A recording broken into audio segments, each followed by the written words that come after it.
Hola, buenas tardes. Bueno, bienvenidos los puntuales a las segundas jornadas de pediatría social. Seguro que ahora se va a ir la cosa animando. Bueno, yo soy Beatriz Tomás, soy miembro del grupo de trabajo de pediatría y ahora estas son las segundas jornadas después de que en abril del año pasado hiciéramos las primeras. De todos modos, ahora os lo voy a explicar un poquito más. La dinámica de hoy va a ser muy sencilla. Primero yo os contaré un poco en qué estamos dentro del grupo, qué es lo que hemos hecho hasta ahora y qué es lo que queremos hacer o soñamos con hacer. Y después daremos paso a la charla que se ha hecho a petición popular. El tema que el año pasado quisisteis que este año tratáramos es el apego. Y, bueno, a nosotros nos ha parecido que valía la pena, junto con el apego, hablar de la resiliencia y la parentalidad positiva. Va a ser una charla estupendísima a cargo de Gemma Ochando y de Marga Fernández, compañeras también del grupo de trabajo. Bueno, pues nada, os voy a contar un poco la memoria del curso pasado y de este. Sí, me la ponen. Sí. Ah, es por aquí. Mira. Vale. Eso es, muy bien. Tin, tin, tin. Vale, a ver si va. Bueno, pues eso, de eso se trata, de hacer memoria. Memoria de lo que hicimos el curso pasado y qué es lo que ya estamos haciendo y queremos hacer durante este curso. Os vamos a contar, pues esto, un poquito, ¿no? Las jornadas de pediatría social en las que estamos, las actividades que estamos haciendo de docencia, los documentos que hemos sacado, la presencia en otros grupos de trabajo y la participación en cursos, reuniones y congresos. En azulito, el curso pasado, en naranja, este curso. ¿Os acordáis? El año pasado fueron las primeras jornadas de pediatría social que decíamos hemos venido a hablar de nuestro libro y en las que se trataba de dar un poquito un enfoque global de todo lo que trabajábamos desde la pediatría social. En esa charla preguntamos de qué queríais que os habláramos y, pues eso, la palabra más grande que veis ahí en el centro es el apego y por eso preparamos las segundas jornadas de pediatría social que son las de este año. Estamos participando ya desde hace un tiempito en una actividad que tiene la Universidad de Valencia para los estudiantes de pediatría para abrirles un poco la visión a otros aspectos de la pediatría. Entonces, en el curso pasado hablamos de violencia intrafamiliar y del niño migrante. Tuvimos tanto éxito que este año repetimos y además añadimos el apego y la resiliencia. Estas jornadas son para los chicos de quinto de carrera. Y la verdad es que tienen un seguimiento que a nosotros mismos nos sorprenden. Prácticamente todos los chavales. Es verdad que se les pone nota y que tienen que participar, pero son charlas que damos online de momento. Empezaron antes de la pandemia en directo y ahora las hacemos online, pero se conectan entre 200 y 300 muchachos y, bueno, pues parece ser que sí que les llaman la atención estos temas, ¿no? Por lo cual a nosotros nos parece importante seguir insistiendo en que los futuros médicos oigan hablar de todas estas cosas, ¿no? De que tienen que trabajar en un mundo diferente y utilizando unas estrategias diferentes. En cuanto a documentos, pues el año pasado sacamos el documento de posicionamiento ante la guerra de Ucrania y un protocolo de acogida. Luego hemos participado en el protocolo de actuación ante sospecha de maltrato infantil del Departamento del General y luego pues hemos hecho, bueno, Pau ha hecho el esfuerzo de leerse la LOPIBI y de resumirla en este documento que hemos sacado aquí y que se distribuyó a través de la Sociedad Valenciana de Pediatría. No solo entre los pediatras, trabajadores sociales, está difundiéndose este resumen en otros ámbitos que no son solo la pediatría. ¿Qué vamos a hacer o qué queremos hacer? Queremos revisar los protocolos de pediatría social, queremos revisar los listados de abucasis de los diagnósticos sociales. Estamos trabajando en la Sociedad Española de Pediatría Social en lo que es la historia social y también pues eso, en la transición del adolescente de pediatría a medicina de familia. Todos estos protocolos y documentos queremos que salgan este año. Participamos ya en muchos grupos de trabajo, en la Comisión del Menor de la Fe, en el Grupo para la Atención de las Personas Transgénero del Clínico, en el Comité del Menor del Barrio de la Malvarrosa, en el Grupo de Trabajo de Violencia del Departamento del Hospital General. Aquí se me han comido letras. ¿Qué queremos? Queremos que haya una comisión del menor en cada uno de los departamentos y queremos que haya unidades de pediatría social. Nosotros somos muy soñadores y hemos decidido que nunca más vamos a dormir. Entonces, nosotros estamos dispuestos a participar de todos estos grupos. En cursos, reuniones y congresos. El año pasado, en el Congreso de la Sociedad Valenciana de Pediatría, llevamos alguna comunicación. En las jornadas de la Sociedad Española de Pediatría Social, en el grupo que está trabajando sobre la historia social en pediatría. En el tercer Congreso Nacional de Violencia Filioparental. En el curso de Pediatría Social de la Escuela de Salud Pública de Menorca. Ahí participamos, bueno, en todas estas cosas participamos como ponentes, en talleres sobre maltrato infantil y abuso escolar. Abuso sexual, abuso escolar no. Y también el año pasado participamos en el curso de la Valenciana con una charla sobre suicidio y autolesiones. Para este curso, como nos parecía que hacíamos poco, hemos decidido preparar un curso telepresencial de la EBES que tuvo su primera sesión el martes pasado, que tiene su segunda sesión el próximo martes y el 14 de noviembre la tercera, sobre introducción a la pediatría social, violencia intrafamiliar, trastorno del espectro alcohólico fetal, la globalización y las migraciones. Este curso, cuando lo ofertamos, tuvimos mucha acogida también. 300 personas se apuntaron, pediatras, trabajadores sociales y demás usuarios del EBES. No sabemos al final de EBES a cuántas personas nos va a dejar que se lo demos, pero bueno. Pero bueno, como nos parecía también poca cosa, vamos a dar uno de la pediatría social en el siglo XXI, que solamente son 40 horas online. Y luego, además, tendremos una sesión práctica presencial. Este curso pues, nos hace mucha ilusión y yo creo que vamos a sacar una publicación chula de aquí, de un libro guay. Y ya os digo, como estamos que no sabemos qué más hacer, hemos decidido que aquí en Valencia se va a dar este año, en noviembre, el Congreso de la Sociedad Española de Pediatría Social, el 26 Congreso. Y como lo estábamos organizando también, pues la Sociedad Internacional de Pediatría Social ha decidido que el 38 Congreso también se realice aquí. Así que guardaos las fechas del 16 al 18 de noviembre, porque vamos a hacer aquí en Valencia el Congreso de Pediatría Social, que lo hemos llamado así, creando espacios seguros. Pues bueno, como os digo, hemos decidido que nunca más vamos a dormir. Y hasta aquí la memoria del curso pasado y del próximo. Bueno, pues nada. Ya os digo, no dormiremos, pero soñaremos y soñaremos mucho, así que preparaos para el curso que viene, que aún vendrán más cosas. Y ya nada, sin más os dejo con Gemma, que va a empezar a hablarnos. A ver.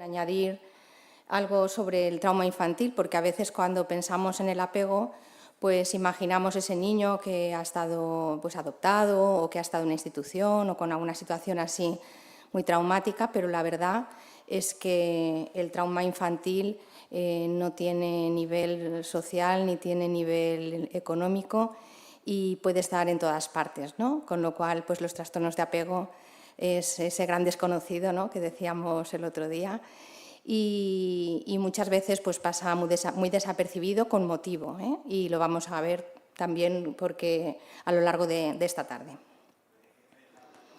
No hay conflicto de intereses en lo que voy a decir, o sea, voy a hablar lo que quiera, lo que me dé la gana prácticamente, básicamente, y entonces no tengo ningún conflicto de interés.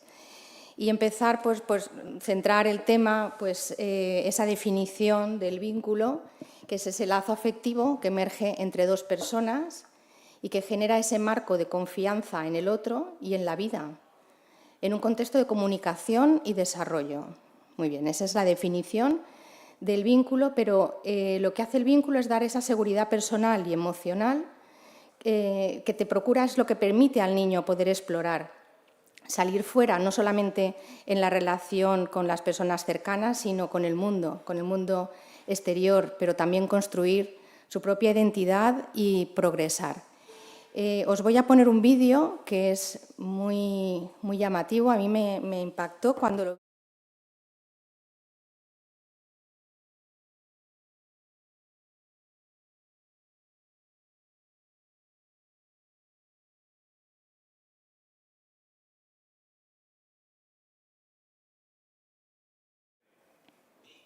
This young are extremely responsive to the emotions and the reactivity and the social interaction that they get from the world around them. This is something that we started studying 30, 40 years ago, when people didn't think that infants could engage in social interaction. In the still face experiment, what the mother did was she sits down and she's playing with her baby, who's about a year of age. I'm my good girl. Oh. And she gives a greeting to the baby gives a greeting back to her. Yeah. This baby starts pointing at different places in the world, and the mother's trying to engage her and play with her. They're working to coordinate their emotions and their intentions, what they want to do in the world. And that's really what the baby is used to. And then we ask the mother to not respond to the baby. The baby very quickly picks up on this. And then she uses all of her abilities to try and get the mother back. She smiles at the mother. She points because she's used to the mother looking where she points. The baby puts both hands up in front of her and says, "What's happening here?" She makes that screechy sound at the mother, like, "Come on, why aren't we doing this?" Even in this 2 minutes, when they don't get the normal reaction, they react with negative emotions, they turn away, they feel the stress of it, they actually may lose control of their posture because of the stress that they're experiencing. Okay. I'm here. And what are you doing? Oh, yes. Oh, what a big girl. It's a little like the good, the bad, and the ugly. The good is that normal stuff that goes on, that we all do with our kids. The bad is when something bad happens, but the infant can overcome it. After all, when you stop the still face, the mother and the baby start to play again. The ugly is when you don't give the child any chance to get back to the good. There's no reparation, and they're stuck in that really ugly situation.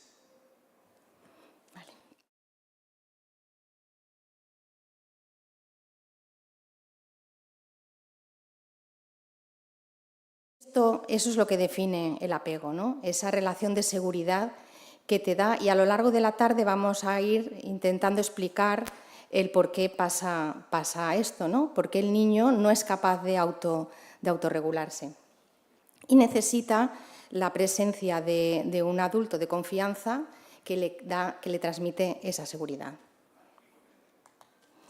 Ya volví, es un pediatra que ya en el año 1948 la OMS le encargó hacer un estudio porque, bueno, vosotros sabéis que en la Segunda Guerra Mundial los niños que vivían en Londres, cuando empezaron los bombardeos, pues los mandaron a los pueblos y distintas familias de los pueblos pues los acogieron.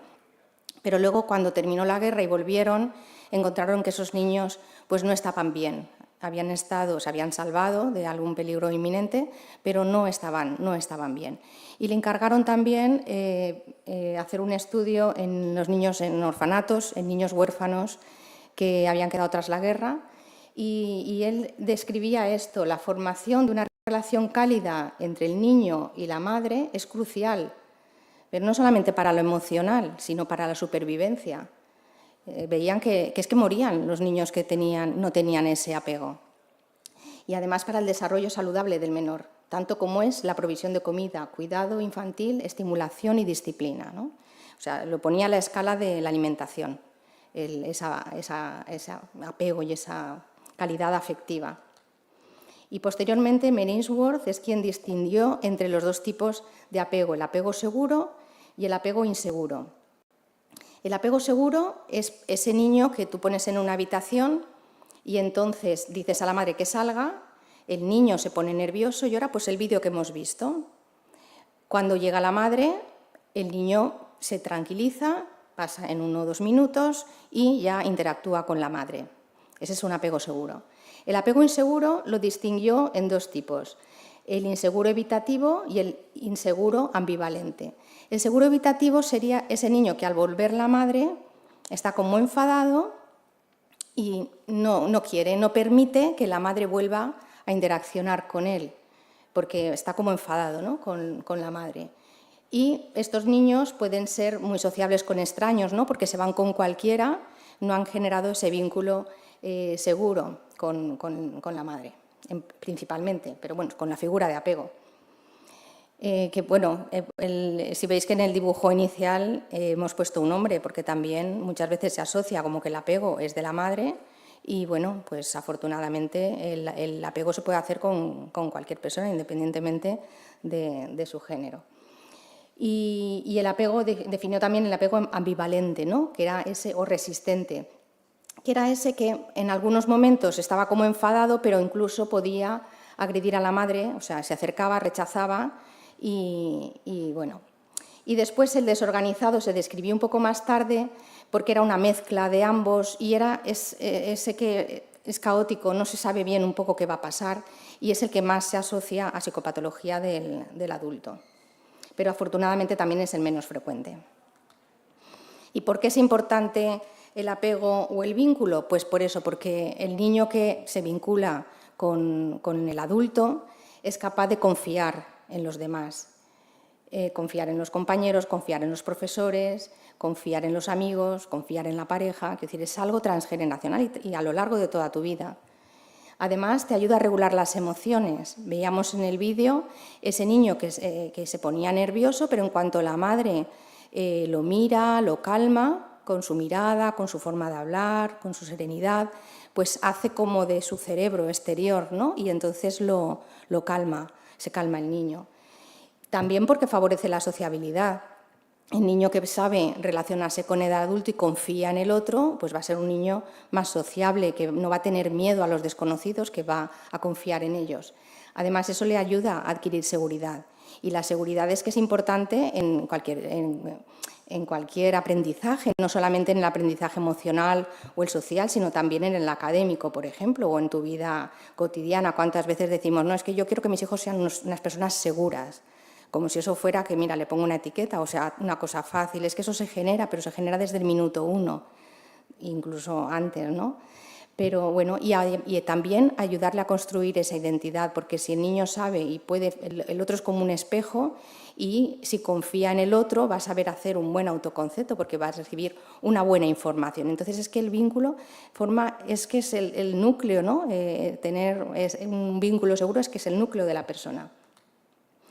Y el DSM-5 lo diferencia porque esto del vínculo seguro, el ambivalente, es un poco complejo y a veces a la hora práctica de poner un diagnóstico no es sencillo. Y entonces el DSM-5 los ha clasificado en 2 tipos.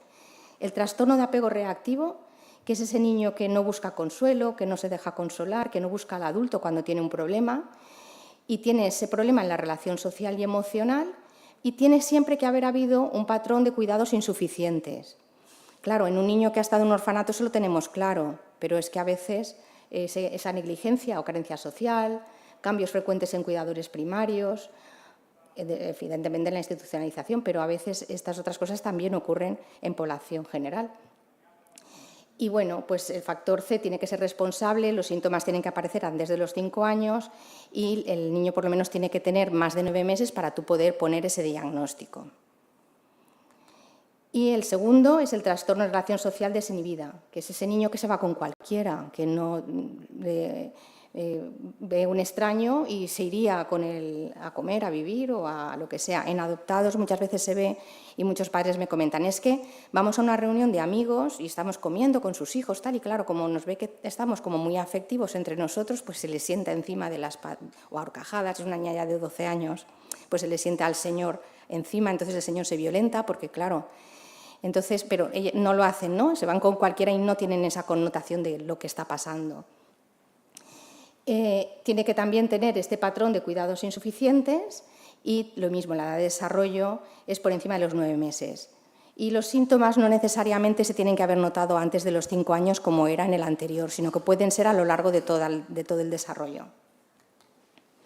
Está claro que en las situaciones de adversidad va a ser más fácil hacer un trastorno de apego, pero es que hay otras situaciones que son mucho más cotidianas que pueden también generar este trastorno de apego.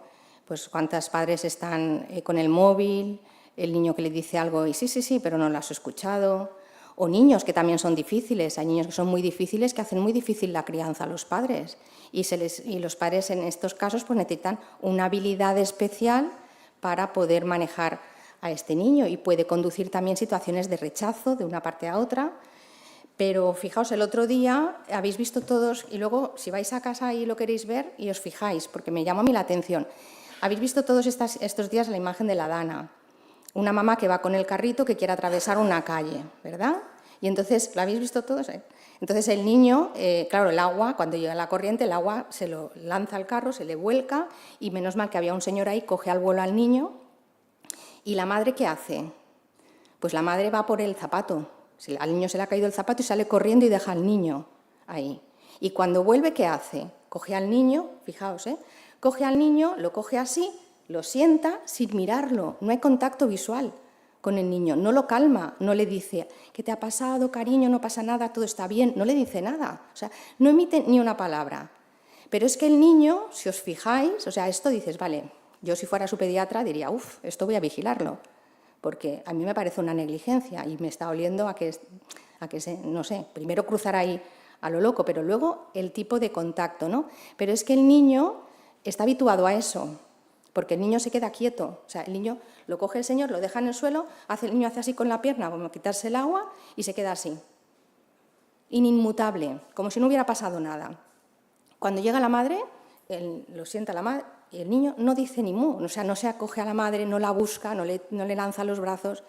Y me pareció también muy significativo, ¿no? Que a veces son casos que están por ahí y nos esperamos los otros casos de situaciones de mucha adversidad o de maltrato o de algunas situaciones así graves y a lo mejor son cosas que son muy sutiles.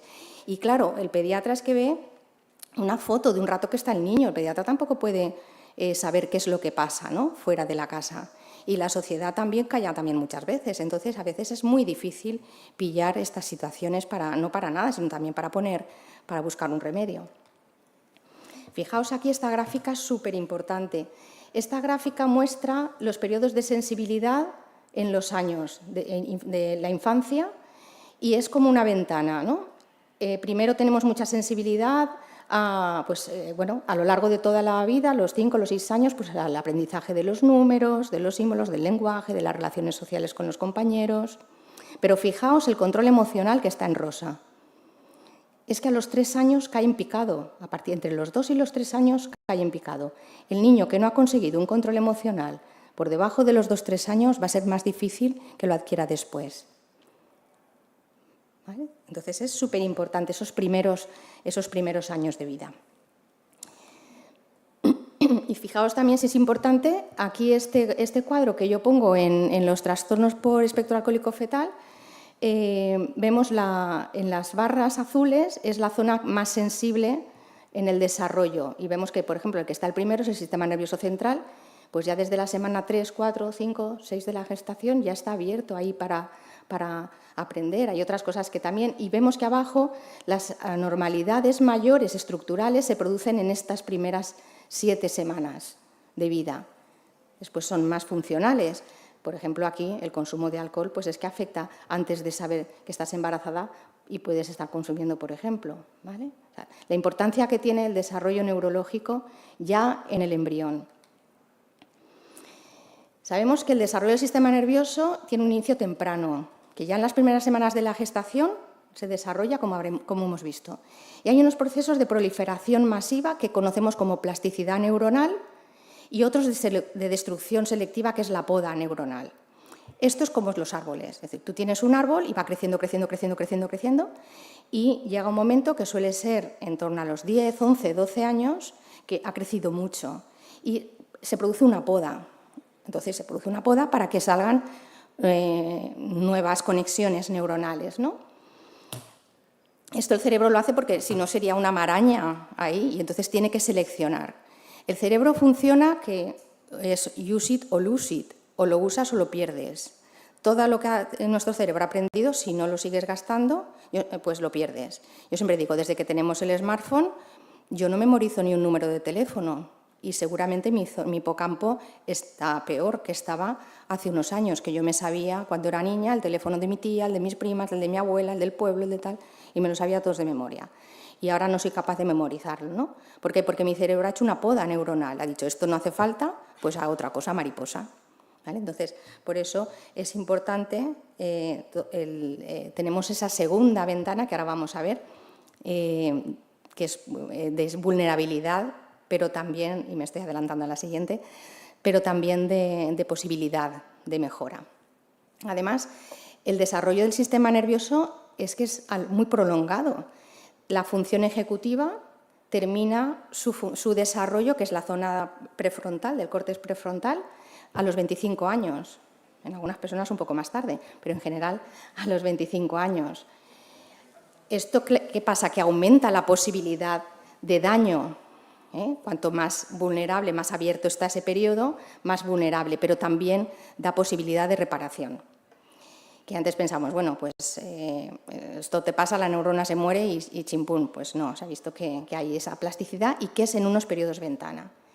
En la adolescencia tenemos que, sobre todo, un poco antes de la adolescencia, a partir de los 10, 11, 12 años, esa recapitulación del neurodesarrollo y una nueva proliferación y poda neuronal que supone un momento importante. Siempre decimos, madre mía, los adolescentes, ya nos da, no sé, sudor frío, solamente oír la palabra. Pues no, a veces los padres digo, es que madre mía, la adolescencia, ¿cómo va a ser? No, pues la adolescencia, pues a lo mejor no, a lo mejor es que es un momento bueno, ¿no? Para reparar muchas cosas que han pasado en la infancia y tenemos ahí un buen momento, ¿no? Para reparar, no hay que tenerle miedo. Y además tiene un desarrollo, tiene una característica de tener un desarrollo secuencial. Pero hay una falta de sincronía. Cuando unas zonas están totalmente desarrolladas, otras están por hacer. Y esas ventanas de oportunidad, vulnerabilidad, no están abiertas permanentemente. Generalmente en esos 3 primeros años y en la preadolescencia y adolescencia es cuando se abren. Por eso son periodos críticos y sensibles. Y hay una interdependencia, de manera que la maduración de unas capacidades determina el desarrollo de las siguientes. Por eso yo a veces en la consulta, a veces me viene un niño con biberón y digo, no, es que con 3 años no tiene que tomar nada en biberón, porque el desarrollo siguiente se va a hacer sobre este niño, tiene que aprender a tragar, para que pueda desarrollar otras zonas cerebrales y que también son importantes para el aprendizaje. Es como frenas tú el aprendizaje, ¿no? en el desarrollo neurológico, de manera que el cerebro se desarrolla de la derecha a la izquierda, o sea, de la parte más intuitiva a la parte más analítica y de abajo arriba. Cuando nace, el bebé tiene desarrollado el sistema límbico y el troncoencéfalo, pero el resto pues, se va desarrollando y va creciendo desde atrás hacia la parte más delantera. Y de manera que las áreas que se desarrollan más tarde, además ejercen control sobre las que son más inmaduras y que estaban ya desarrolladas desde un principio. Esa zona prefrontal es la que hace de director de orquesta, ¿no? Es la que manda sobre el resto de las funciones cerebrales. Bueno, y ahora para cambiar así un poco, pues comentar un caso clínico. Es una niña de 15 años que acude por problemas graves de conducta, se escapa de casa, vuelve cuando quiere, come sola, lo que le gusta, hace lo que le da la gana, sale sin permiso, vuelve a las 2, a las 3 de la mañana, a las 9, come cuando quiere, duerme por el día, está despierta por la noche, es caótica. La familia está desesperada y la madre dice, lo he intentado todo y no puedo con ella. Esta es la última oportunidad, o cambia o la mando a un centro. Esta niña es una niña adoptada de Etiopía con 16 meses. vino con una desnutrición, una hipotonía importante, con problemas de psicomotricidad, y ya a los 4 años empieza a tener unas conductas de robar objetos a la profesora, ha ido a un montón de profesionales. Los padres tampoco han tenido la paciencia, ¿no?, y la confianza en los profesionales, entonces cambian de uno a otro. Miles de tratamientos que duran pocos días, que enseguida lo cambian, que no le va bien, que todo le sienta mal y bueno, ha llevado pues de todo, como veis ahí. Ya le hacen un diagnóstico, una valoración neuropsicológica y se diagnostica de TDAH, de trastorno de déficit de atención con hiperactividad y trastorno espectro autista leve. Y tras la pandemia ya ha sido el caos porque ha cambiado de amistades y desde entonces la situación pues se ha desbordado, ha dejado de hacer deporte, que era lo que más le daba una estructura. Y bueno, pues esta niña está diagnosticada de TDAH y TEA leve, de trastorno negativista desafiante, que está empezando a rayar en un trastorno de conducta, que antes era lo que llamamos trastorno de conducta disocial. Pero es que tiene un trastorno de apego reactivo. Nadie le ha hablado de esto, nunca. Y entonces la madre, claro, no entiende tampoco por qué hace estas cosas. Y entonces a veces cuando ponemos nombre entendemos las cosas. Y además es que los padres tampoco tienen habilidades en el manejo de una niña difícil. Y entonces pues es la tormenta perfecta, ¿no? El diagnóstico diferencial es que es muy complejo, porque cuando tenemos una niña con estas características, pues yo tengo que pensar en todo esto. Y si somos sinceros, ¿cuántas veces hemos pensado que pueda ser un trastorno de apego? Pues pocas, porque yo la primera, que yo llevo muchos años trabajando con niños adoptados y yo también me he equivocado y he metido la pata. Lo que pasa es que, claro, a base de estar tiempo y años, pues he aprendido. Pero es complicado, no es fácil. ¿Por qué? Pues porque es que los síntomas son muy parecidos. Los trastornos de apego son niños que se mueven mucho, que tienen problemas de atención, que tienen una impulsividad, que no se adaptan, que tienen poca flexibilidad cognitiva, o sea, todo lo que es función ejecutiva, pues está mal. Los profesores te dicen, pues eso, que no para, que interrumpe la clase, que va a su bola, que no aprende, que no está motivado, que no tiene ganas. Y los compañeros, sobre todo, pues dicen problemas de relación social. Es que esto podría ser perfectamente un TDAH. Pero perfectamente, porque tiene el déficit de atención, la hiperactividad y la disregulación emocional y toda la alteración en función ejecutiva, pues que me digan cómo lo diferencio. Pero es que puede ser un trastorno espectro alcohólico fetal, porque es que los síntomas neuroconductuales son exactamente iguales. Si no tengo los rasgos faciales que solo aparecen en el 25% de los niños con TEAF, pues me lo como, porque claro, si me viene con la carita típica, pues lo sé reconocer.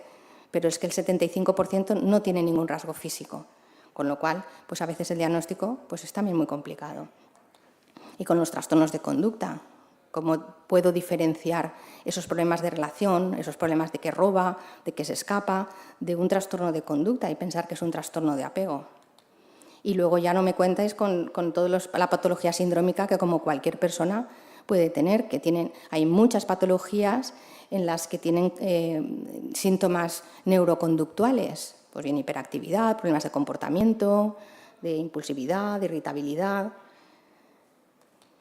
Y si encima es adoptado, pues ya digo, bueno, pues es que serían los padres así, o es que lo maltrataron, o es que bebió alcohol, o es que, yo qué sé, lo trataron mal, o cuántos años ha estado. Entonces, al final, pues no sabes bien un poco lo que tienes. Y es normal verse, yo a veces también me veo como ese que está ahí digo, mira, me voy a un banco y me relajo un poco porque no tengo ni idea, ¿no? Y es que el diagnóstico tiene una gran complejidad, entonces no pasa nada, pero tengo que saber que existe, porque lo que no conozco, pues no soy capaz de diagnosticarlo. Entonces, por lo menos que sepamos que eso existe, que los síntomas son muy parecidos y que podamos buscar a la persona pues, que lo pueda comprobar ese diagnóstico. Y además es que es complejo porque, claro, el tratamiento dices, vale, pero si es un trastorno de apego, como es un trastorno de apego y tiene síntomas de hiperactividad y no es un TDAH, pues no lo trato. Pues entonces va a seguir teniendo hiperactividad porque tiene un síntoma. Entonces, a veces también tienes que tratarlos, ¿no? Como si fuera un TDAH, porque es indiferenciable. ¿Cómo sé si es o no es? Yo, en los años que llevo, no soy capaz de decirle a los padres seguro que es tal, o un 80% de TDAH, un 20% de apego. Pues no soy capaz de hacerlo, ¿no? Entonces, pues no pasa nada. Quiero decir que nos tenemos que reconocer con esa humildad de que a veces no podemos diagnosticar todo perfectamente, pero si no ponemos un diagnóstico, pues tampoco sabemos, no damos una explicación a los padres y también a veces Si yo solamente, por ejemplo, le pongo un trastorno de apego, el colegio no va a hacer nada. Pero si en cambio si le pongo trastorno de apego y TDAH, pues por lo menos el colegio sabe que tiene un TDAH y le va a hacer algunas medidas. Entonces a veces también estamos un poco presionados por la situación que podemos generar cuando ponemos un diagnóstico o no lo ponemos. Y luego porque las recomendaciones pues a lo mejor van a ser distintas. Pues a lo mejor yo un niño que me viene la madre que es que no duerme, que tal y cual, es que se me viene todos los días a la cama. Y digo, pues mira, te lo llevas a la cama, lo calmas y le dices que cada uno tiene que dormir en su cama, Pero a lo mejor con un niño que es un niño que tiene un trastorno de apego, le digo, pues ¿qué pasa? Métetelo en la cama. Y le das cariñito. Entonces, quiero decir que las recomendaciones a veces también son diferentes y a lo mejor una recomendación que yo puedo hacer, pues puedo hacer también mucho daño, ¿no? ¿Y qué podemos hacer? Pues favorecer el apego y estar pendientes en nuestros pacientes antes de que se instale un trastorno de apego, pues dar unas recomendaciones, la matrona podría dar unas clases o hacer muchas cosas, ¿no? Porque no es lo mismo dar un biberón mirando a tu hijo y hablándole, acariciándole y cantándole que mirando el móvil en TikTok. Pues no es lo mismo, ¿no? Pero a veces son cosas que no nos damos cuenta y las hacemos, ¿no? Y la puedo hacer yo también, la primera, pero a lo mejor eso, pues facilitar que los padres conozcan esto y sobre todo los profesionales que estamos alrededor de los niños. Establecer diagnósticos y tratamientos apropiados y luego potenciar la resiliencia, que ahí ya le dejo a Marga, que yo a lo mejor me he extendido un poco.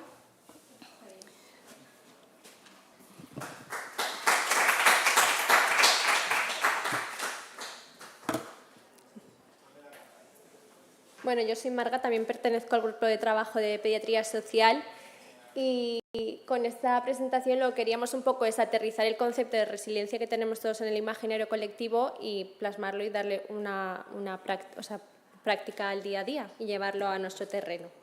Entonces, no podemos hablar de la resiliencia sin hablar de un marco jurídico que va a proteger y permitir una sociedad capaz de pensarse en positivo y con un futuro optimista. Para esto, ¿cómo lo podemos desglosar y entenderlo mejor? Nacen los derechos morales, el derecho al final nace de la necesidad de garantizar una cobertura de derechos básicos que no pueden depender de la buena voluntad. El derecho moral nace de la sociedad, los reconocen, sea la educación, la sanidad, la seguridad social, la identidad, cualquiera de estos derechos. Las asociaciones, movimientos, ONGs y tratados internacionales convierten estos derechos morales en derechos jurídicos. Un poco breve repaso de la historia.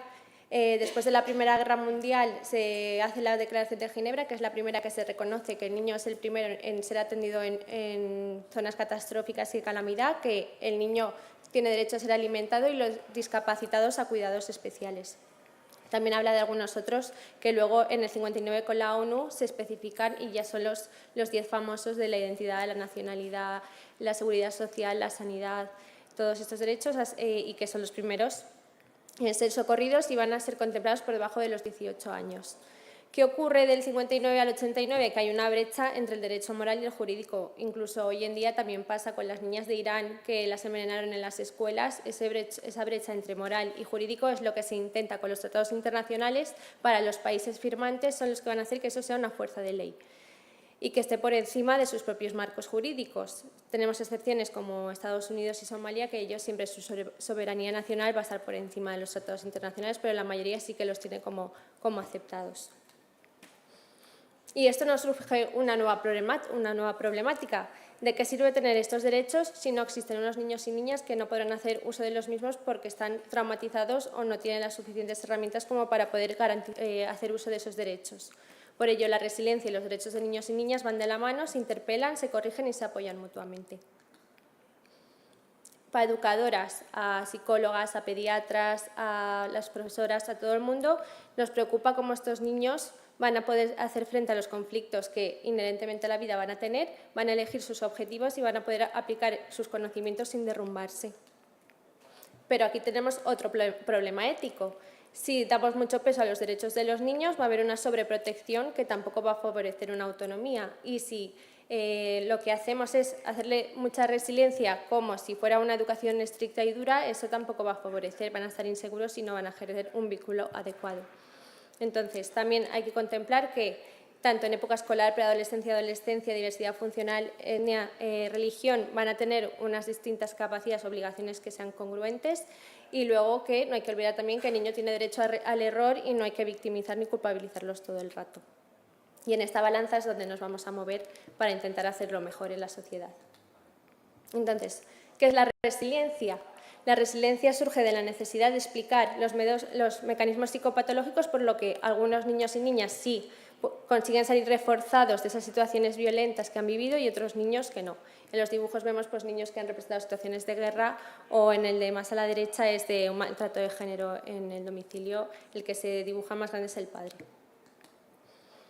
Y dentro de la resiliencia tenemos que es un término confuso, que es un rasgo de la personalidad, es un comportamiento, es una capacidad de estos niños. El consenso que se llega es que no es una fortaleza básica única, sino es el resultado de competencias personales muy diversas unidas al apoyo social. Es un proceso dinámico que es a lo largo de toda la vida y que es un proceso interactivo entre individuo, familia y entorno. A modo de círculos, pues sería el individuo, la familia, el entorno también contemplado como el barrio, el poblado, la localidad, su zona cultural, su religiosidad, todo el tema, incluso hasta los tratados internacionales. En resumen, es una característica positiva que aúna los mecanismos y recursos necesarios para hacer frente a las situaciones adversas que inherente a la vida van a tener, ya no guerras o cosas así más graves, pero sí conflictos que van a tener que ir resolviendo, reponerse y salir reforzados de los mismos. Es un proceso circular que sería aprendizaje, aceptación y adaptación a lo largo de la vida. Y llegado también a este punto, nos preguntamos ¿de qué depende poder ser herido por un evento? Parece lógico pensar que el umbral, la dosis, la repetición, la percepción van a estar influenciados. Pero no solo esto, porque en mismas situaciones, mismas familias, cada niño al final tiene unas características u otras. Ahí entra también el concepto de vulnerabilidad e invulnerabilidad. Y dentro de este concepto también tendremos los innatos y los adquiridos. Cuando miramos los factores de protección, básicamente están descritas todas las fortalezas humanas: familia, apego, adaptabilidad, confianza, tolerancia, empatía, compromiso, el humor, la creatividad. Y luego en los factores de riesgo, pues enfermedad mental de los padres, conflictos bélicos, maltrato infantil, abuso sexual, las redes, las pantallas, el porno a edades tempranas, que son nuevas problemáticas que estamos viendo. Y como destacar también de la vulnerabilidad adquirida, la indefensión aprendida. La indefensión aprendida está bastante bien contada en este cuento, que no sé si lo conocéis, que se hizo famoso hace unos años, y es de Jorge Bucay. Voy a intentar explicarlo brevemente el cuento. Resulta que un niño va al circo y ve a un elefante encadenado y ve al grande. Y el niño se pregunta cómo puede ser que el elefante no se suelte si con esa cadena tan pequeña y esa estaca clavada el elefante daría una patada y se escaparía sin problemas. Y va preguntando a los adultos que tiene alrededor de por qué el elefante no se escapa. Hasta que al final da con una persona que le explica que el elefante un día fue pequeño y de pequeño también estaba atado, y día tras día intentó escaparse y no pudo, y al final el elefante creyó que no podía, y ha sido un elefante mayor y también cree que no puede y por eso no se escapa, que es un poquito el mecanismo de indefensión aprendida, que lo aprendes de pequeño y vuelves a repetirlo de mayor.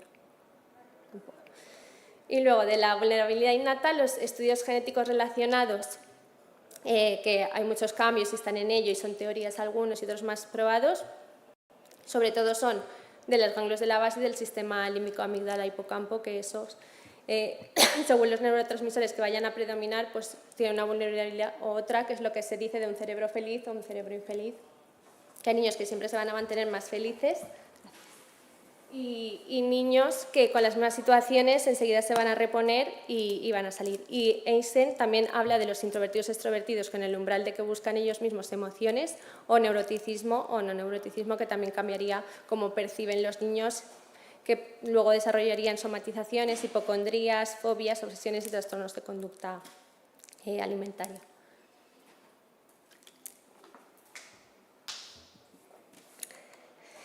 Y cuando esto todo falla y ha habido más estrés del que toca, hablamos del estrés traumático infantil, que al final serían los sucesos o situaciones que sobrepasan la capacidad para hacer frente a lo que han experimentado.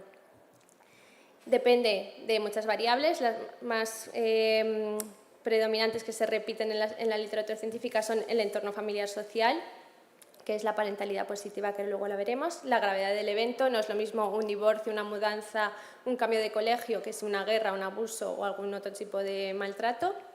Luego, la reacción de los cuidadores, muy importante, si han hecho caso al niño, si han confiado en él, le están culpabilizando, cómo se han tomado la noticia. Y luego, historia previa de trauma, que también se ha visto que con más dosis también es más frecuente que hagan un estrés traumático infantil.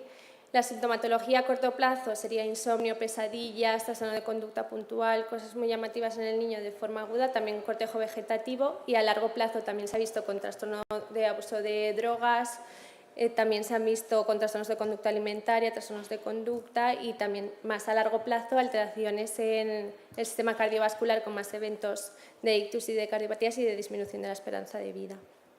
Y luego hay un término que es el trastorno adaptativo infantil, que no llegaría a ser estrés traumático, pero sí que condiciona un conflicto en el día a día del niño y sí que hay una repercusión como para tomárselo en serio, aunque no sean unos mecanismos de trauma tan graves como podríamos pensar, pero que el niño sí que lo siente como ello. Y cuando no queremos llegar a esta situación ni de trastorno adaptativo ni de estrés traumático, tenemos la prevención como la solución para muchas cosas. Entonces, lo hemos dividido en 3 grupos para ser más sencillo, que sería protección de riesgos extremos, pues pobreza, guerras, refugiado, acogidas, protocolos.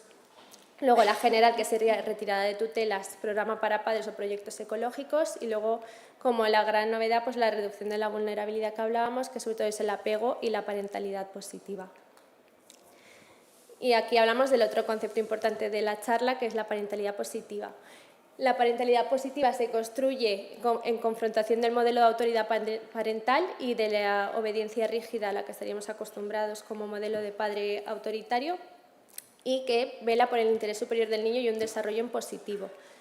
Que en general lo que siempre está como más recogido es el comportamiento de los padres fundamentado en el interés superior, cuida, desarrolla sus capacidades, no es violento y ofrece reconocimiento y orientación dentro de unos límites que el menor tiene que conocer.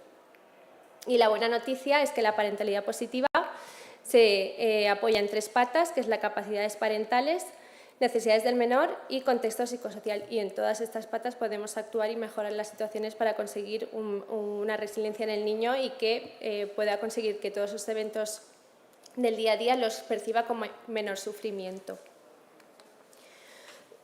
La parentalidad positiva no es algo nuevo. Ya en el Consejo Europeo ya se pone unas medidas públicas para favorecer esto, que este Consejo Europeo lo que pretende es un Estado de Derecho y que se mantengan en valor los principios de la democracia, y son políticas públicas que garanticen niveles de vida apropiado, conciliación laboral, prevengan la pobreza y la exclusión. También educación y luego servicios especiales pues, para discapacidad, migración, salud mental. Y luego, también lo que es muy importante es que la familia está concebida como un núcleo privado. Esto es verdad, cada familia son diversas y son de una forma, pero también hay un concepto de familia que es un servicio público que lo que va a hacer es formar a nuestros niños en desarrollo en positivo y ser capaces de generar unas bases, que ahora lo veremos que son los principios generales, para que todas las familias puedan conseguir desarrollarse en positivo y en el interés superior del niño y de la niña. Estos son los vínculos afectivos cálidos, que sean estables para los menores, el entorno estructurado, que sobre todo fundamentado en normas y valores que se le transmiten, el de estimulación y apoyo con el fomento de motivación y capacidades, una educación sin violencia, que esto choca frontalmente con los derechos del niño a no recibir violencia ni castigo físico, el reconocimiento o validación de sus experiencias por parte de sus progenitores o tutelas, que son sus figuras de apoyo, y la capacitación, hacer a los niños proactivos y responsables de aquello que les rodea y involucrarlos en sus propias decisiones.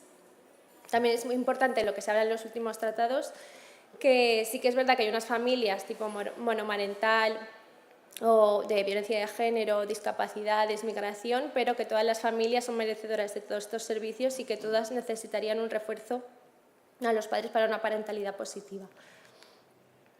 Esto, lo único de destacar que en los documentos lo dividen por familia, iguales, escuela y comunidad, y que pues, unos factores de protección y unos factores de riesgo en los que tendríamos que actuar.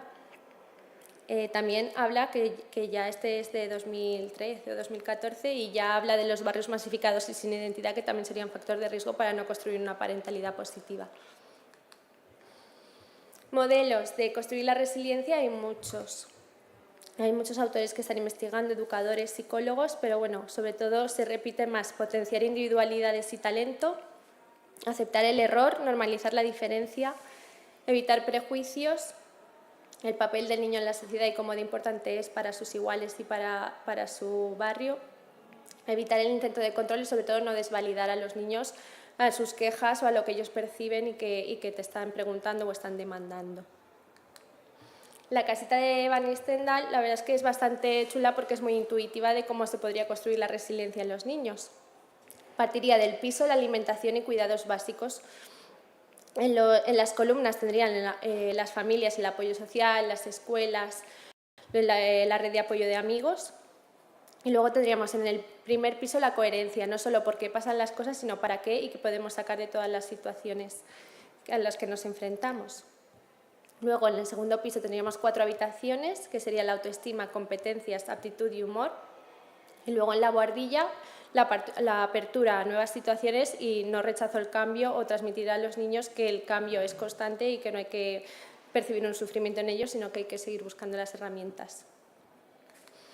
Y luego ya para terminar, la importancia del lenguaje para transmitirle todos estos valores a los niños. Lo que no tiene nombre no existe. La inteligencia emocional, que ya se está viendo que es mucho más importante, con más peso que el coeficiente intelectual para los trabajos, para relacionarte, para un montón de situaciones del día a día.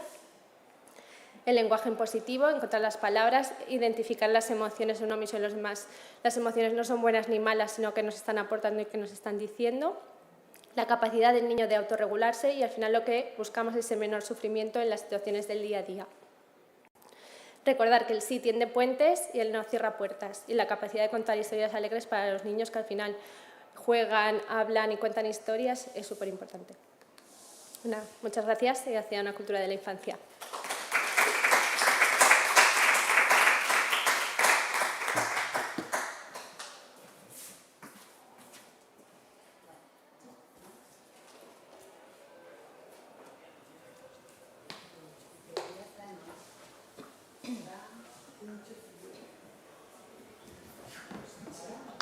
¿No se oye? Ahora se oye. Vale. Bueno, pues nada, muchas gracias. Estupendísimo, como siempre.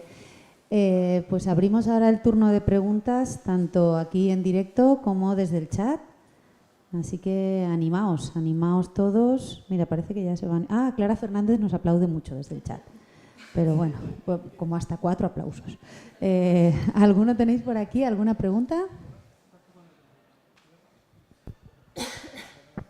Hola, ¿qué tal? ¿Se oye? Sí, vale. Bueno, gracias por las 2 exposiciones y una preguntita a cada una. Gemma, has insistido bastante, o lo has dejado bastante claro, que el tema de los trastornos del apego puede confundirse desde el punto de vista de la sintomatología con un TDAH, con un TEA, etcétera, etcétera, etcétera. Vale. A nivel práctico, en la consulta nos llega un niño con una clínica sospechosa de TDAH y nosotros, ya sabes, en primaria rápidamente, vamos a ver, bien, haces 4 preguntas y dices, relléname el test, ¿no? El test, para asegurarte un poquito si van por ahí los tiros o no van por los tiros. Contesta, dices, sí, pues esto es casi un TDAH. Vale, normalmente suele remitirlo y tal, pero ¿de qué manera tú, con qué herramientas en la entrevista puedes intentar averiguar si hay detrás realmente más un trastorno de apego que un TDAH puro y duro? Pues en la observación, básicamente de la relación de la madre con el niño, del acompañante con el niño, es decir, si se miran a los ojos, si la madre atiende las necesidades que tiene el niño, es decir, es la exploración. Hay algunos cuestionarios que se pueden usar, pero claro, necesitas un psicólogo para que te los pase. Es decir, hay varios sobre apego, pero es en la exploración y cuando tú ves al paciente, cuando ves esa reacción que tiene el niño y la madre y puedes indagar si notas que el niño va por su bola o la madre le controla mucho y el niño no conecta con ella. Y pues ahí puedes indagar, ¿no? Es un niño difícil, cómo ha sido la primera crianza, qué experiencia tuvo con la lactancia materna, si fue agradable. Es decir, que ya te remontas un poco a esos primeros años cuando diriges un poco la entrevista. Pero pues es ese encenderse. Mi maestro, que fue el doctor Loño, decía, es que se te tiene que encender la pituitaria a los 5 minutos de tener el paciente delante. Y me decía, Gemma, si a los 5 minutos no se te ha encendido y no sabes por dónde va, dedícate a otra cosa. Eso me decía, ¿eh? Porque es esa chispa y dices, no sé qué pasa, si hay algo, noto algo y ya indago, ¿no? Porque no puedes a lo mejor saberlo de entrada, pero se te enciende algo falla en esa relación. Y es lo del ejemplo ese de la señora del carrito. Ves que cada uno va a su bola y no interactúan. Vale, gracias. Y la pregunta para ti, el tema de la resiliencia, a diferencia, creo yo, que el tema del apego, hay una relación muy íntima entre el cuidador y el niño, en este caso. En el tema de la resiliencia, ahí intervienen muchísimos más factores. El apego es fundamental, porque lo que has dicho tú, Gemma, si no hay un buen establecimiento de vínculo de apego, el niño de pequeñajo, de bebé, no va adquiriendo lo que es la seguridad en sí mismo y la seguridad en el entorno. Pero en la resiliencia hay un montón de factores que se escapan a lo que es por decirlo de una manera, al control de la familia.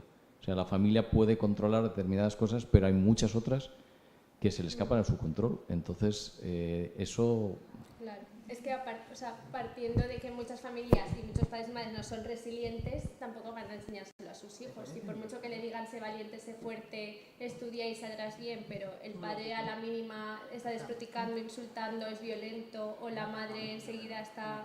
Ahí no va a poder nada. Por muchas veces son los programas para los padres y dentro de la sociedad lo que intentamos que sea.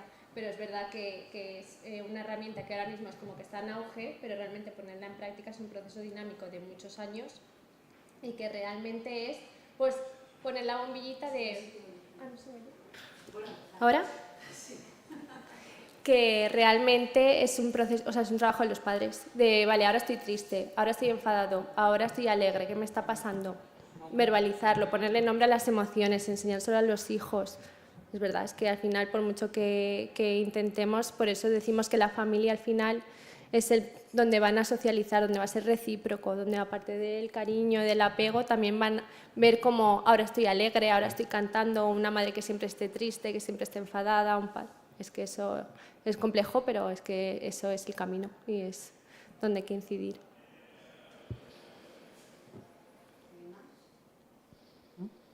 Es que por aquí no tienen ninguna pregunta, lo habéis hecho tan fenomenal. Lo que pasa es que yo les he preguntado, ¿diríais que los padres de vuestros pacientes ejercen una parentalidad positiva? Sí y no. Y el 75% dicen que sí. A mí me ha sorprendido mucho. No sé los que estáis aquí o vosotras qué opináis, pero a mí me parece que los padres de mi cupo al menos no ejercen una parentalidad positiva. En parte porque no pueden, en parte porque no saben, en parte porque no quieren. No sé, un poco qué opináis de esto. Hombre, yo creo que mi generación que estaba toda en terapia y en psicólogos y ahora validándose y ahora eso, yo creo que no hay una parentalidad positiva, por lo menos generalizada, pero igual también hay que plantearse y reflexionar a ver qué pasa ahí. Bueno.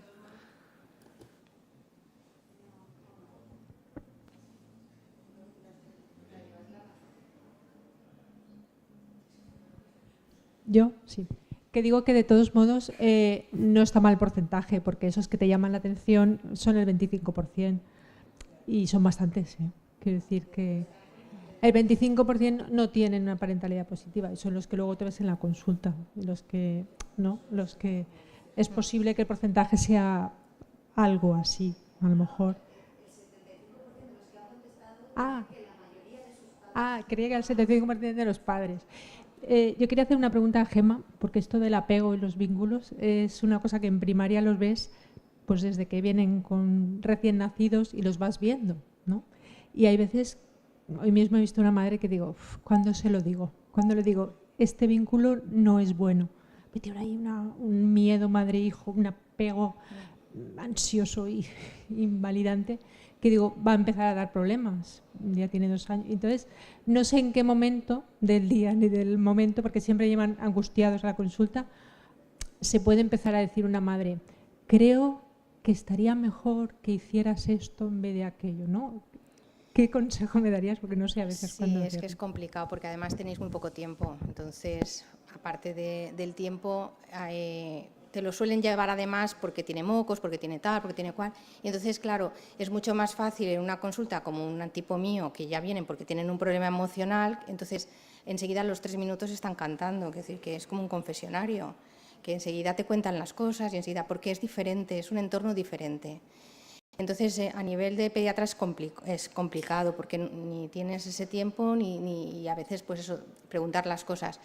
Pero bueno, yo creo que le diría, noto que estás un poco estresada, a lo mejor sería bueno, porque lo ideal sería que la madre pues hiciera algún tipo de meditación o de relajación o que fuera, porque es que la madre es la que ejerce el control en su cerebro, es la que le transmite, ¿no?, el control al niño. Si la madre está descontrolada, el niño va a estar descontrolado. Entonces, antes que a lo mejor incidir en el niño, pues tendríamos que incidir en una escuela de padres y que fuera como muy accesible. Es cierto que la parentalidad positiva lleva pocos años, pero yo creo que ha hecho una brecha y va a cambiar mucho a partir de ahora. También en redes sociales se habla mucho de parentalidad positiva y además, en cuanto pongas parentalidad positiva, pues ya te salen un montón de reels sobre parentalidad positiva. Entonces yo creo que eso también pues tenemos que emplear, ¿no?, esas redes sociales. Yo sigo un montón de psiquiatras infantiles y están todo el tiempo pues dando charlas y cosas y yo creo que también la sociedad de gente más joven está abierta a recibir información y a lo mejor por ahí pues podíamos ir, ¿no? Pero bueno, pues alguien que fuera más pues eso, influencer y digital, no pues un carcamal como ya soy yo casi en la era del analógico. Pero bueno, yo creo que por ahí podría ser. Y la parentalidad positiva, yo siempre les explico a los padres, es que, a ver, tu cerebro está cargado con un chip para no toques esto, no hagas lo otro, no vayas al enchufe. Yo en la primera visita le digo, mira, cuando tú le dices a un niño no toques un enchufe, lo primero que va a hacer el niño es ir a tocar el enchufe, o no cojas el mando de la tele, va a coger. Entonces, y les explico, eso es normal que te pase, no pasa nada. Es que tu cerebro, igual que el mío, funciona así, con el no, hemos aprendido con el no. ¿Y qué es lo que decía Marga? Es que es la importancia del sí, es que tenemos que cambiar el lenguaje.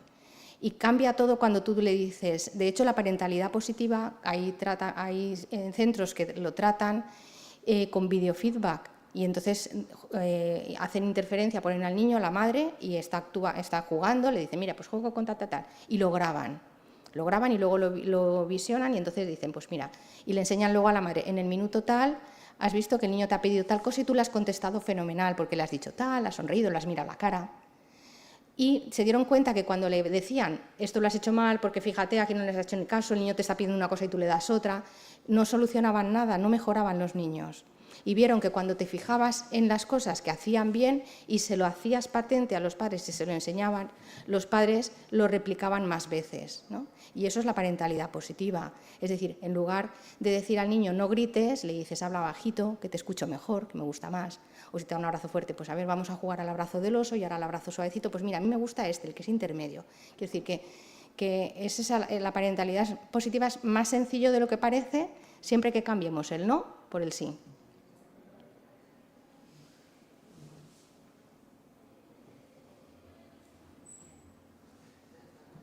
Va, que se va a animar esto.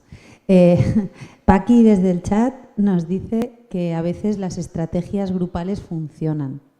Me imagino que un poco de cara a esto de la parentalidad positiva. Pues eso, ¿conocéis de dónde lo mandamos? Pues sí, a ver, es que la resiliencia, lo ha explicado Marga, que no solamente es con los padres, quiero decir que la sociedad tiene su papel, los iguales tienen su papel y estamos un poco todos implicados. Y entonces, pues afortunadamente, pues esa casita tiene los laterales, ¿no?, que ayudan. Puedes tener unos padres que no tengan a lo mejor muchas habilidades, pero si el entorno familiar es diferente, es positivo, es más reconfortante, pues la abuela tiras del que sea, ¿no?, del familiar que sea. Y las terapias de grupos, porque los niños también se expresan y ven cómo han superado otros problemas los otros niños, pero claro, pues bueno, pues la realidad que luego es muy complicado porque no hay muchos sitios donde se hagan terapias de grupo. Bueno, yo tengo que decir una cosa en favor de los pobres padres, que creo que ninguno nació enseñado. Nos ha pasado a todos, creo, que venimos de una educación en la que era una educación del no en todos los sitios, en el colegio, en casa, ¿vale? Entonces, tú generalmente cuando educas, aunque dices nunca haré lo que hacía mi madre o nunca haré lo que hacía mi padre, tiendes a reproducir comportamientos que has aprendido, ¿vale? Y que tus hijos van a aprender de ti, por cierto, ¿vale? Con lo cual esto parece que no se acaba nunca. Es sencillo, pero a la vez es difícil cambiar la forma que tienes de hablar. Entonces yo creo que esto hay que trabajarlo. Y hay que trabajarlo con los padres desde el principio, que no lo hacemos por falta de tiempo, me incluyo, pero creo que tendríamos que hacer escuelas para padres desde que nacen, los primeros, que además los padres primerizos son los más receptivos a estas cosas, aprovechar ahí para coger y enseñarles a cómo hablar. Solamente eso, enseñarles a cómo hablar. Y eso más que una pregunta era una reflexión. Y luego comentar, que no sé si todavía está, igual vosotros lo sabéis, pero en la web del Ministerio de Salud Comunitaria, no sé exactamente el enlace, uno de los cursos que se hacían online de formación a profesionales, con todo el material para poderlo aplicar en tu centro de salud, había un curso de parentalidad positiva. Había vídeos, había material. Claro, exacto, yo no sé si ya está, porque ya hace mucho tiempo que lo hice y no sé si está, pero que lo apunto como recurso de dónde los mandamos, que decía Bea, dónde los mandamos. Bueno, pues ponerlo en práctica en nuestro centro de salud, hacer ese curso nosotros, recaptar ese material, bajárnoslo, descargárnoslo, y cuando tengamos la oportunidad, pues bueno, si llegamos a 5, llegamos a 5, pero ponerlo en práctica. En mi población, pueblecito pequeño, sí que se han hecho este año, se han iniciado talleres de parentalidad positiva. Hemos empezado con de 0 a 3 años. Se ha invitado a todas las familias. Como siempre pasa, han venido las que menos falta les hace, pero pues bueno, hemos empezado y se está haciendo. Sí que hemos cogido material del Ministerio y también de IES Balears, que es más o menos lo mismo.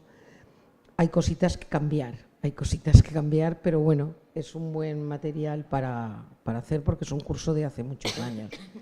Ese mismo curso también está para padres, online, también está para padres. Y bueno, yo sí que pienso que desde primaria tenemos una oportunidad muy grande, porque conocemos a los padres y a los niños durante muchos años. Incluso, como me pasa a mí, que soy vieja, tengo muchas madres y padres que han sido niños míos. Entonces es mucho más fácil trabajar y es mucho más fácil detectar por dónde se van a ir haciendo las cosas. Yo animo a todos los pediatras de atención primaria que piensen que esto también es ciencia y que empiecen a señalar y a coger, ya que tenemos los niños la mayoría vacunados y tenemos una parte cubierta, pues vayamos cubriendo otra serie de etapas.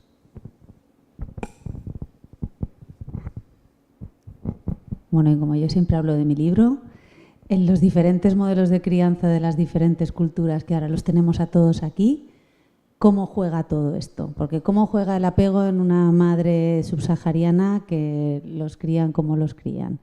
¿Cómo entrenamos la resiliencia en los que vienen de la guerra? ¿Cómo entrenamos pues eso, el apego cuando los papás no están? ¿Cómo? Pues yo creo que lo primero, estudiando mucho y aprendiendo mucho de las culturas de los demás, no desvalidándolas y aprendiendo de ellas, no rechazándolas, que muchas veces es un rechazo porque al final es más trabajo nuestro, pero que hay que aprender lo que esa familia culturalmente va a aceptar y lo que no, y chocar en contra de su alimentación, de sus... No va... Claro, a mí me recuerda el círculo que has puesto, ¿no? De adaptación, que es que nos tenemos que adaptar también nosotros y tenemos que aceptar también las dos partes, ¿no? Y que hay conflictos nuevos, tipo redes, tipo bullying, tipo sexting, tipo porno. Es que hay que estudiar, adaptarse y proponer, porque lo que sí que está claro es que no hay soluciones y que está empeorando la salud mental de los niños. Sí. Profundizando un poco en lo que ha dicho Julia del tema de qué hacer en una consulta de atención primaria, yo quiero recordar que ya existen escuelas de padres en algunos centros de salud que trabajan el tema de la parentalidad positiva. Recuerdo a Javier Soriano en Fuensanta y la verdad es que es un modelo, vamos, envidiable y a imitar. Yo quería comentar que siempre que se habla de parentalidad positiva, de vínculos, se habla de la figura de la madre y yo reivindico siempre el papel del padre reivindico el papel de los padres, ¿no? Y es curioso, no sé si os pasa a vosotros en la consulta, que cuando hay una telefónica llamas, o coge el padre y te dice, oye, una cita al pediatra, ay no, eso lo lleva mi mujer. Y entonces tienes que llamar a la madre. Entonces es gracioso porque las cosas de los hijos parece que son cosas de la mujer. Yo tengo también muy poquito tiempo, me gusta en la consulta, cuando vienen sobre todo, como decía Julia al principio, cuando nacen, que vienen los dos, y hablarles de lo importante que es el papel de los padres, tanto en lo que es la adaptación al nacimiento del recién nacido por parte de la madre, como para lo que es el tema de la crianza y de la parentalidad positiva, ¿no? Entonces les insisto en que tienen que trabajar los dos, venir los dos, y desde ahí se puede un poco trabajar la reivindicación de la figura masculina dentro de todo esto, porque también yo creo que es importante. Fijaros lo importante que es que los acontecimientos adversos para la infancia, hay estudios que dicen que cuando un niño sufre más de estos 4 acontecimientos, está condenado de adulto a tener patologías graves, no solamente patologías, digamos, psiquiátricas, ¿no?, de ansiedad, depresión, sino también cardiovasculares, de todo tipo, incluso orgánicas. Entonces, yo creo que es importantísimo que transmitamos lo que podamos hacer a este nivel de parentalidad positiva, de fomentar el vínculo, para evitar esas experiencias adversas en la infancia, para proteger al adulto, ¿no? Y nada, comentar, por ejemplo, se me ocurre así, ya el grupo de trabajo lo estudiaremos, hacer un listado de recursos para fomentar la parentalidad positiva, que imagino que Gemma debe de existir, ¿no? Desde estos vídeos, desde estos cursos, cuando llegue un padre o una madre a la consulta, decirles, mira, aquí tenéis un montón de libros, no sé, lo del cuento del elefante, y luego, pues eso, cursos online, cursos, ya que no podemos hacer eso. No sé si eso existe y si nos comprometemos a hacerlo. ¿Te parece, Gemma, Marga? A ver, es que Rafa, es que no para esa cabeza, ¿eh? Es que no para.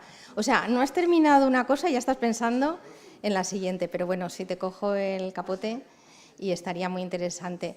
Yo creo que también en los colegios se hace talleres para padres y hay ya algunos colegios que trabajan mucho con parentalidad positiva. Y creo que también a nivel educativo también se está... Pero bueno, sí estaría bien recoger toda esa información.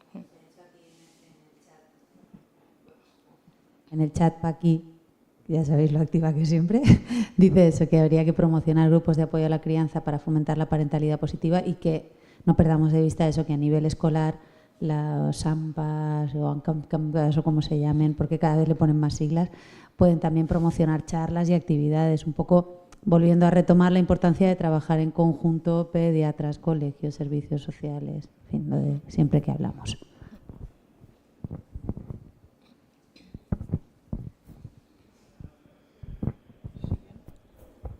Yo solo iba a darle un poco de trabajo a Rafa, porque ya que ha dicho... Es que el otro día pensaba, y me gusta mucho lo que ha dicho, que ahora tenemos todos padres que como están de baja paternal, están viniendo ellos solos, y está la madre trabajando y viniendo. Y yo pensaba, estos niños están viendo a sus padres cambiando los pañales y día a día con ellos. ¿Qué pasará? ¿Serán mejores padres ellos también porque han tenido a sus padres? Estúdialo, Rafa. Yo creo que ya más que preguntas estamos haciendo reflexiones aquí en común, estamos haciendo terapia grupal, está muy bien. Solo un apunte. una cosa que ha dicho Julia que me parece fundamental. Cuando los que proponemos las cosas, las actividades, las escuelas de padres, los talleres, somos nosotros, generalmente solo vienen los que no lo necesitan. Por desgracia, pero es así. O los que lo necesitan menos. Todos lo necesitamos, pero los que lo necesitan menos. ¿Cómo podemos llegar a todas esas familias de diferentes culturas o situaciones socioeconómicas o educacionales a las que no llegamos? Entonces yo hago una reflexión. No sé cómo, pero quizá tengamos que salir a donde están. Es decir, igual el colegio es una parte fundamental, porque ahí cuando se hace una charla para todos los padres, tienen que ir todos los padres. Pues a lo mejor en una reunión de padres del AMPA, pues nosotros podemos proponer hacer esa actividad.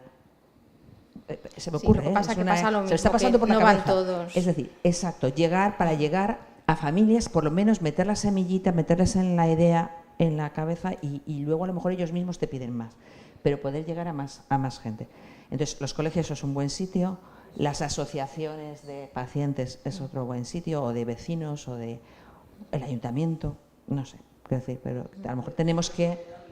Sí, exactamente. Sí, ¿vale? los servicios sociales los trabajadores también. sociales, exactamente. Tenemos que a lo mejor salir nosotros a buscarlos, porque ellos a lo mejor ya bastante tienen a lo mejor con su situación como para preocuparse de cómo hablan a sus hijos, pero tenemos que llegar a ellos. Yo tengo algunas mamás que van a clase de aprender a hablar bien, de aprender a hacer su currículum. Todos estos cursos que además por ir les pagan desde el Servef, para eso sí, para aprender a hacer el currículum sí. Pues igual hay que hablar con el Servef para que haga cursos para aprender a ser mamá y papá y que les paguen por ir a los cursos. Pues tampoco estaría mal, ¿no? Vamos a ver si nos oyen los que acaban de entrar. Bueno, ¿alguien más? Ah, mira, participar en la comunidad, en la vida de barrio es una forma de llegar. Sí, yo creo que ahí los que estamos aquí estamos todos de acuerdo. Bueno, vamos a cerrar el chat ya. O sea que si alguien tiene una última pregunta, que hable ahora o calle para siempre. Yo creo que estamos bien de hora, ¿no? 7:15, hemos sido muy diligentes. Perdón, 2. Vendrán muchos más, así que le doy la palabra a Rafa para que cierre el acto. Bueno, hace ahora 3 años, un poquito más de 3 años, en una reunión del grupo de, lo que fue el congreso de la Asociación Española de Pediatría de Atención Primaria, yo me acerqué a Luis Blesa, que en ese momento era presidente de la Sociedad Valenciana de Pediatría, y le dije, oye Luis, ¿por qué no hacemos un grupo de trabajo de pediatría social? ¿No? Porque, en fin, habían salido muchos temas, habíamos hablado del tema de la violencia filioparental, habíamos hablado del tema del niño inmigrante, Gemma, por otro lado, estaba hablando de apego y resiliencia ya, o sea, estábamos como diferentes personas interesadas en el tema de la pediatría social, y la respuesta de Luis fue muy clara y muy directa: móntalo, organízalo y ya está. Entonces se me ocurrió pues eso, el ir llamando y diciendo, oye, ¿a ti te interesaría? A Bea no la conocía, bueno, Bea se dio a conocer en las jornadas de lo que es la violencia filioparental, en el curso aquel de inauguración. Bueno, cuento esta batallita que ya como Julia ya peinó canas, porque lo que surgió, digamos, de una necesidad que vimos un grupo de pediatras se ha convertido en un grupo de trabajo que ya llevamos 2 años, y creo que yo estoy muy orgulloso, como decía Bea, de todo lo que de alguna manera estamos aportando a la Sociedad Valenciana de Pediatría.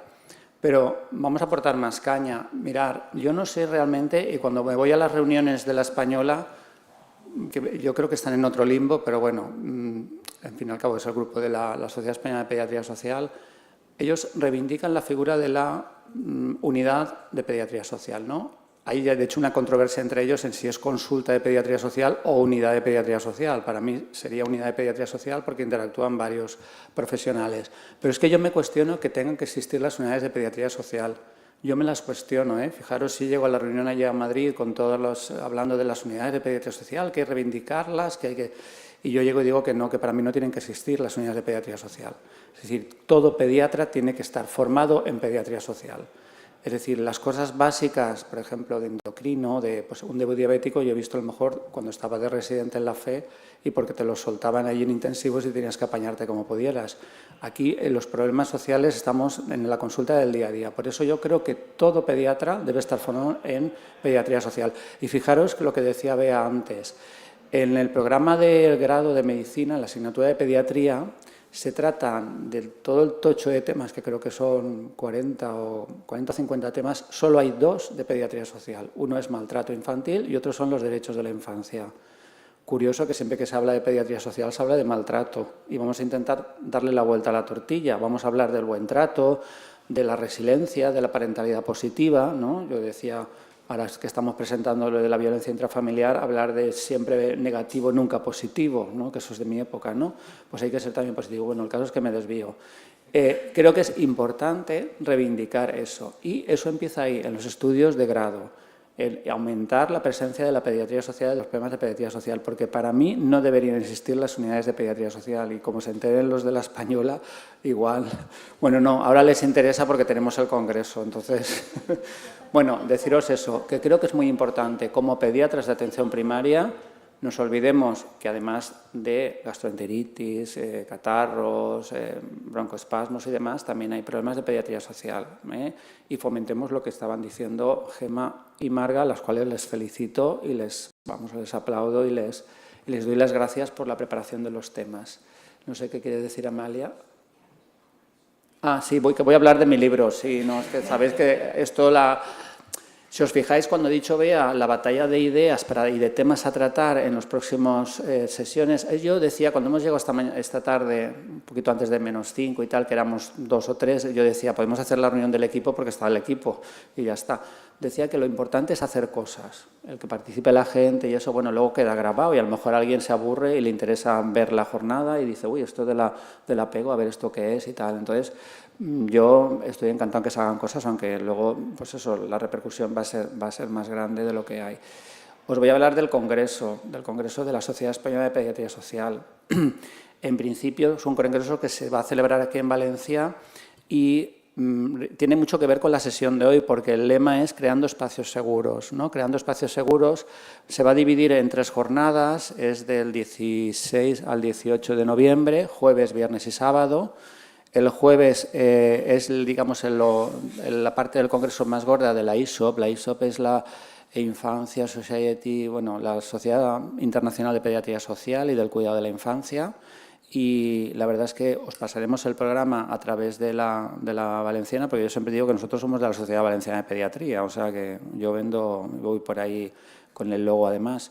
Entonces lo pasaremos para que podáis acudir, porque la verdad es que va a ser súper interesante. Se va a hablar de espacios seguros tanto en entornos de guerra, situaciones que nos vienen de lejos pero que estamos viviendo, en las ciudades, por ejemplo, a nivel de lo que es la viabilidad, de lo que es la conducción, de lo que es un poco, pues eso, va a estar el papel de las escuelas también como formadoras de esa seguridad. La verdad que va a estar bastante bien. Por la tarde, el jueves, esto se va a celebrar en la nave, en la nau, nos va a prestar la universidad el espacio. En el claustro haremos la Feria de la Infancia. Sabéis que el día 20 de noviembre es el día de reivindicación de los derechos de la infancia, entonces siempre el congreso coincide más o menos en esas fechas. Entonces se va a hacer una feria de infancia donde se va a invitar a las distintas ONGs que trabajan por los derechos de la infancia para que expongan sus proyectos y hagan un poquito, pues eso, con pues un tenderete un poco por las cosas que ellos hacen. Se van a hacer actividades lúdicas porque queremos abrirlo a la ciudad, queremos abrirlo a la sociedad, porque al fin y al cabo si no tiene sentido. Entonces se van a hacer un montón de cosas, desde cuentacuentos para niños que puedan venir esa tarde, vamos a hablar de terapias alternativas con animales, vamos a hablar se va a hacer un vídeo que lo van a organizar unas escuelas de imagen sobre qué opinan los adolescentes de la vida y cómo se va a cambiar, pero van a participar adolescentes de distintos países, de distintos entornos. Bueno, estoy de cabeza, pero más o menos será así. Y luego se terminará el día con un manifiesto en favor de la infancia que leeremos y que haremos públicos un poco a la sociedad. El viernes es creando espacios seguros desde la investigación, que es el grueso, digamos de las SEPs, y ahí va a haber varias mesas redondas. Se va a hablar de los derechos del niño de una infancia globalizada, donde van a participar gente del norte y del sur para dar su imagen de cómo están la situación de los derechos de la infancia en el norte y en el sur. Hay una mesa que creo que es muy interesante porque se ha trabajado poco el tema, de salud medioambiental y infancia, ¿no? Cómo repercute el cambio climático en la salud del niño, cómo se puede educar desde las formaciones de residencia de pediatría en este tema, que es una laguna que yo creo que no se realiza. Eso es la mesa de salud medioambiental. Hay una mesa también de salud mental y problemas emergentes, con el tema de la autolisis, el suicidio, el maltrato prenatal también va a salir, y el papel de las escuelas como formadoras un poco digamos, de lo que hablábamos de la resiliencia. Y luego también va a haber una mesa de apego, para variar.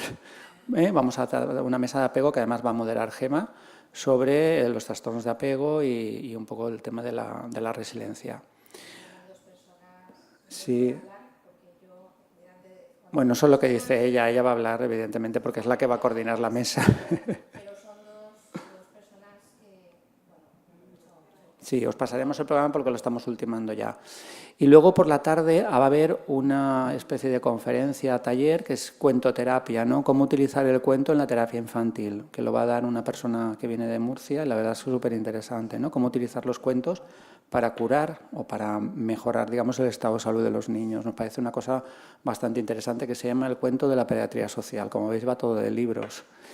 Y luego el sábado vamos a hacer lo que es creando espacios seguros desde la cooperación, que va a haber una mesa redonda donde se va a hablar de las unidades de pediatría social, en la cual yo no voy a intervenir, porque si no va a haber discrepancia, pero bueno, se va a hablar del modelo que hay aquí en España. Van a venir gente de Getafe, de Madrid, de la unidad de Antonio Gancedo. Va a venir también gente del Vallebrón, que tiene una unidad de violencia de infancia, que va a estar también muy interesante. Luego, los grandes olvidados, que además la verdad es que se hacía cruces y yo le dije, es que tenéis derecho, es el tema de la enfermería, ¿no? ¿Cuál es el papel de la enfermería en la pediatría social? Va a venir un enfermero que trabaja en la zona del Raval de Barcelona, que es una zona bastante, bueno, de bastante caña, como nos gusta a nosotros en ese sentido. Y la verdad es que creemos que es fundamental. Entonces, cuando montamos la mesa pensaba, aquí nos falta algo y nos faltan trabajadores sociales. Entonces va a venir la trabajadora social de La Paz, que trabaja dentro de la unidad de pediatría social de La Paz, para hablarnos un poco de cuál es el papel del trabajo social o de los trabajadores sociales dentro de las unidades de pediatría social. Eso es una mesa que será la primera parte. Y luego en la segunda parte, organizado por BEA y bueno, por todo el grupo de trabajo, porque al fin y al cabo somos 12, y lo que tiene este grupo es que yo creo que trabajamos todos, nos gusta el tema y funcionamos a la una, o sea, vamos, no hay, todos funcionamos coordinándonos y sin ningún problema. Entonces, sobre todo lo ha organizado BEA, donde vamos a coger a los 200 personas que van a venir, suponemos, esperamos, al Congreso, y en grupos vamos a ir a lo que es Pediatría Social de la Calle, de Valencia. Esa parte, la sede será en ADEIT, en la unidad esta de la empresa de la universidad que está por ahí por la Plaza Lope de Vega, y nos vamos a ir a hablar un poco de pediatría social digamos, en el lactante y en el niño pequeño con Villa Teresita, que es una institución que está trabajando en el tema de las madres y de los recién nacidos. Luego nos iremos a Escuelas Pías, que tienen para todo el tema de escolares también un trabajo de apoyo, a un grupo juvenil, Aquelo, que trabaja con adolescentes, y luego meter a las instituciones públicas. Hablaremos con servicios sociales municipales que están ahí en Ciudad Bella, en la zona del Carmen, para que también nos den su punto de vista allí mismo. O sea, se va a circular por la ciudad. Ya veremos. Yo estoy que no duermo, pero porque me imagino 200 personas por ahí. Y luego volveremos para clausurar el Congreso. Entonces, nada, os invito. Estamos súper ilusionados en el Congreso y os invito a que vengáis. Y una cosa importante, a que nos apoyéis, a que lo difundamos. Es barato, me dice Julia. Mirad, es tan barato que, fijar si somos idealistas, que en lo que es el reglamento de régimen interno de la Sociedad Española de Pediatría Social hay un punto que dice que no se aceptan ayudas de la industria farmacéutica ni de la industria alimentaria infantil por un conflicto de intereses. Eso está en estatutos registrado, con lo cual es un congreso médico que no va a recibir ayudas por principio de la industria farmacéutica y de la industria alimentaria infantil, cosa que os imagináis que limita bastante la capacidad un poco de hacer actividades. Esto es muy controvertido, pero está en estatutos y en reglamento de régimen interno y lo hemos aceptado, ¿no? Y de hecho también tenemos nuestras trifulcas cuando nos reunimos en el grupo de ver a quién le pedimos ayuda. Por ejemplo, la comida del jueves va a ser una comida solidaria. Vamos a proponer una comida de bocata, de mezcla y de agua. O sea, ¿no? Como hace Manos Unidas, que hace una cena solidaria, pues nosotros la comida va a ser solidaria y haremos bocadillos. Eso vamos a intentar, algunas cadenas de distribución en la alimentación, pues imaginéis cuáles, a pedirles un poco que nos den los bocatas, que por eso también ha habido sus controversias, ¿no? De decir si hay que pedir o no hay que pedir, ¿no? Pero bueno, al fin y al cabo yo creo que es interesante para eso. Sí. Entonces, vamos a intentar pues eso, hacer lo máximo posible, pero bueno, os invitamos a que vengáis porque además es barato y os pasaremos el programa que es súper interesante, ¿vale? Eso, digamos, será el colofón del año. Luego tenemos curso de LEVES. De los cursos de LEVES, comentaros que el que es virtual, que es el mismo curso, que se va a hacer 3 sesiones, el LEVES, sobre todo la persona que lo organizaba, el enlace que nos hablaba con nosotros, se quedaron alucinados porque hubieron casi 280 personas que querían hacerlo y el curso era de 50. Entonces, solamente se va a poder hacer en esta edición para 150, con lo cual el año que viene lo abriremos a más, porque un curso virtual se puede abrir a más personas. Pero bueno, este curso como está, se ha programado a través del DOG y demás, no se pueden modificar las condiciones del curso. Entonces, de momento serán 50, han sido 50, 50 y 50, 150. Y luego del semipresencial, que será en octubre, son 25, que hemos crecido que se amplía más, pero de momento, porque también ha habido mucha demanda, ¿eh? La idea es hacer una publicación de todo, ¿vale? Entonces, nada. Dar las gracias al grupo, yo estoy súper ilusionado, súper entusiasmado. Dar las gracias a la Sociedad Valenciana de Pediatría, porque al fin y al cabo estamos ahí y trabajamos y funcionamos por igual, como se las doy a la española y como se las doy tanto a la SEPS, a la Sociedad Española de Pediatría Social, como a la EPED, a la española. Y nada, y seguiremos trabajando. En principio, de las terceras jornadas que serán el año que viene, pues cogeremos temas de los que nos dijisteis al principio. Y recordaros que cualquier duda, cualquier problema, cualquier cosa, tenéis los emails de todos los miembros, de los 12 miembros del equipo y el grupo de trabajo, y si no los tenéis, a través de la Valenciana, de la web, del correo, podéis poneros en contacto con nosotros para cualquier duda, cualquier cosa que tengáis. Porque la idea es que todos seamos pediatras sociales. Esa es la idea, no haya una unidad específica. Todos tenemos que ser pediatras sociales, ¿vale? Y ya me callo que me enrollo demasiado. Gracias por vuestra atención, por la participación, los presenciales y los streamings. Y nada, nos vemos pues muy pronto en jornadas, en congresos, en eventos y en el próximo año en la tercera jornada de pediatría social. ¿De acuerdo? Venga, buenas tardes.